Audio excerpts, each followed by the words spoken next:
C'est la relation bilatérale la plus importante au monde. De son avenir dépendent l'évolution de toutes les relations internationales, la guerre, la paix. Comment la Chine va-t-elle aborder sa relation avec les États-Unis maintenant que Joe Biden s'est installé à Washington? Pendant les 4 ans de l'administration Trump, cette relation s'est tendue sur fond de bataille commerciale. Mais cette évolution, cette tension n'est pas liée uniquement à Trump, elle est en fait structurelle. La Chine regarde les États-Unis à la fois comme un rival et comme un partenaire. Elle les voit avec envie et fascination par certains côtés, mais par d'autres, elle veut traiter d'égal à égal et manifeste de plus en plus de condescendance.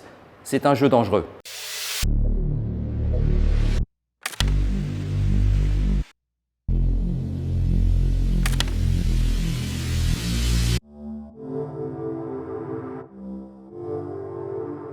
Par la taille, la Chine joue dans la même cour que les États-Unis.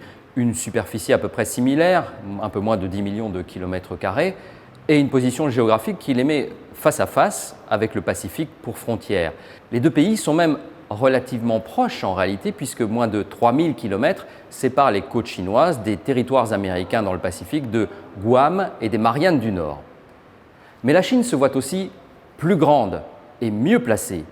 Plus grande par la population évidemment, 1,4 milliard d'habitants, 4 fois plus que les États-Unis, un quart de la population mondiale totale. Mieux placée aussi géostratégiquement, d'abord au cœur de cette Asie qui est en train de devenir le nouveau centre d'équilibre du monde, et puis plus proche aussi du Moyen-Orient, du Proche-Orient, de l'Afrique de l'Est, oui, plus proche que ne le sont les États-Unis.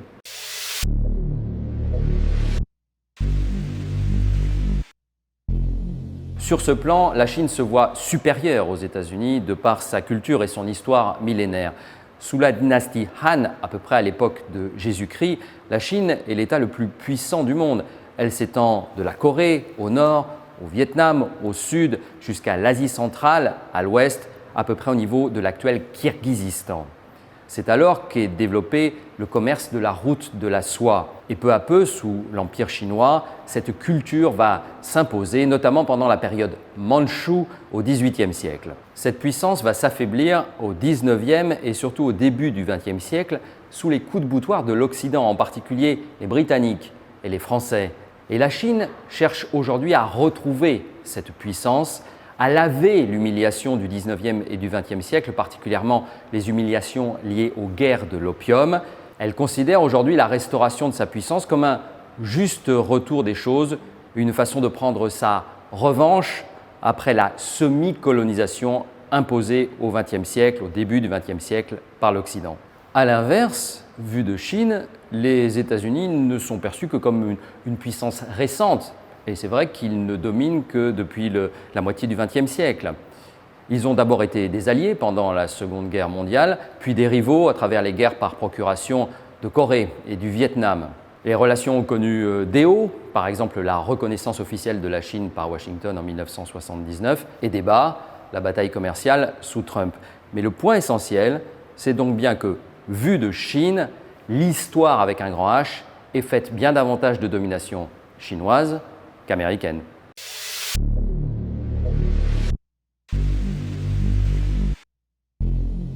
C'est le paramètre central de la relation. La Chine regarde les États-Unis à la fois comme un rival qu'elle veut supplanter et comme un partenaire toujours indispensable pour continuer à avancer, notamment sur les hautes technologies et le numérique. Les deux pays sont interdépendants économiquement. D'une certaine façon, ils se tiennent l'un l'autre par la barbichette. Ce sont d'abord les deux premières puissances économiques mondiales, les deux premiers PIB de la planète, mais la Chine rattrape progressivement les États-Unis, qu'elle pourrait doubler avant 2030. À première vue, la relation est déséquilibrée au profit de la Chine. D'abord, la balance commerciale. La Chine exporte 4 fois plus vers les États-Unis qu'elle n'importe des États-Unis. Et le phénomène s'est encore accentué pendant la pandémie de Covid, puisque la machine économique américaine s'est en partie arrêtée. Et puis, les investisseurs chinois sont les premiers créanciers de l'économie américaine. Autrement dit, Washington vit à crédit, un crédit chinois. Et ça se compte par milliers de milliards de dollars, c'est gigantesque. Mais dans l'autre sens, la Chine, qui est elle aussi endettée, a également besoin des États-Unis. des accords de partenariat, près de 20 000 co-entreprises et surtout des débouchés commerciaux. La Chine a besoin d'exporter ses technologies, ses textiles vers les États-Unis afin de faire tourner sa machine économique intérieure et de nourrir ainsi le pays le plus peuplé du monde. Les deux pays sont donc interdépendants. Toute la stratégie de la Chine désormais, c'est de limiter progressivement cette dépendance aux États-Unis. En développant la consommation intérieure, en développant les nouvelles routes de la soie vers l'Europe, l'Afrique, le Moyen-Orient, en signant, comme ça a été le cas très récemment, des accords commerciaux avec l'Europe et aussi avec les pays de la zone Pacifique. La Chine espère ainsi détrôner son rival.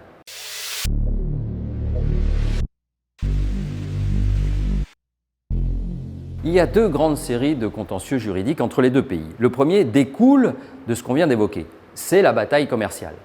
En 2018, Washington a imposé toute une série de taxes sur les produits chinois. Ça se compte par centaines de milliards de dollars. La Chine a rétorqué en faisant à peu près la même chose. La bataille s'est intensifiée autour des technologies de la téléphonie, du numérique, la 5G, Huawei, TikTok, les cartes mémoire, autant d'outils accusés par Washington de pouvoir servir d'outils d'espionnage pour le pouvoir chinois. Les choses ont fini par se calmer avec un accord commercial par lequel la Chine s'engage à acheter davantage de produits américains. Mais la mise en œuvre de cet accord a bien du mal à s'opérer. Le deuxième contentieux est relatif au statut de Taïwan et plus globalement à la situation en mer de Chine méridionale. Depuis 1949, l'île de Taïwan est de facto indépendante. Mais la Chine continentale continue à estimer que Taïwan fait partie intégrante de son territoire.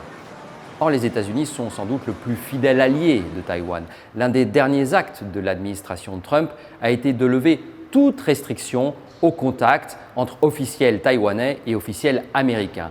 La Chine y a vu une sorte de bras d'honneur, une, je cite, voie dangereuse. Plus largement, dans cette zone située au sud de Taïwan, la Chine ne cesse de s'étendre militairement, par exemple en créant de nouvelles bases autour des îles Spratly.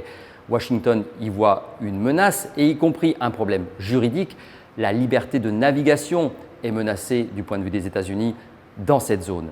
Mais en tout cas, c'est bien dans cette région du monde par excellence que le président chinois Xi Jinping montre ses muscles aux États-Unis.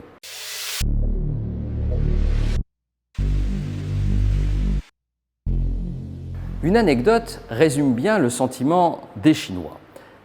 En 2018, une photo montre l'une des séances de négociations commerciales entre les deux pays. À première vue, l'image est assez banale. Une grande table, les deux délégations de chaque côté, chacun ses dossiers sur la table, des bouteilles d'eau au milieu, etc. Mais quand on y regarde de plus près, une chose saute aux yeux. D'un côté, les Chinois, moyenne d'âge 40 ans, de l'autre, les Américains, moyenne d'âge 70 ans. Sur le réseau social chinois Weibo, l'image a fait un carton et tout le monde en a déduit que la Chine, c'est la modernité et que les Américains sont ringards et dépassés. Du point de vue chinois, le modèle américain est en déclin. Et la conviction du président Xi Jinping est que son modèle à lui est meilleur et plus efficace, ce mélange de croissance économique et d'autoritarisme politique. Et bien sûr, les résultats obtenus dans la lutte contre l'épidémie de Covid apportent de l'eau à son moulin. 4 600 morts côté chinois, même si ce bilan officiel est probablement en dessous de la réalité, 400 000 morts côté États-Unis. Et peu importe que le virus soit venu de Wuhan, le régime chinois balaie toute responsabilité dans cette affaire. Pékin se sent d'autant plus fort que la Chine progresse aussi désormais dans des domaines emblématiques auparavant de la puissance des États-Unis. L'intelligence artificielle, le spatial, le numérique. Et la Chine n'a aucune intention de rendre des comptes sur les questions de droits de l'homme ou de liberté sur Hong Kong ou sur les Ouïghours, a fortiori après les événements du Capitole à Washington. Difficile de prédire la suite. Joe Biden connaît bien la Chine pour s'y être rendu dès 1979. Mais ça ne veut pas dire pour autant que son administration sera plus commode que celle de Trump avec les Chinois. La concurrence s'annonce dans les années qui viennent frontale sur tous les domaines, économiques, technologiques, géostratégiques, militaires, idéologiques. La volonté de puissance de la Chine saute aux yeux et ce sont donc tous les équilibres mondiaux qui sont en jeu. Nous sommes tous concernés.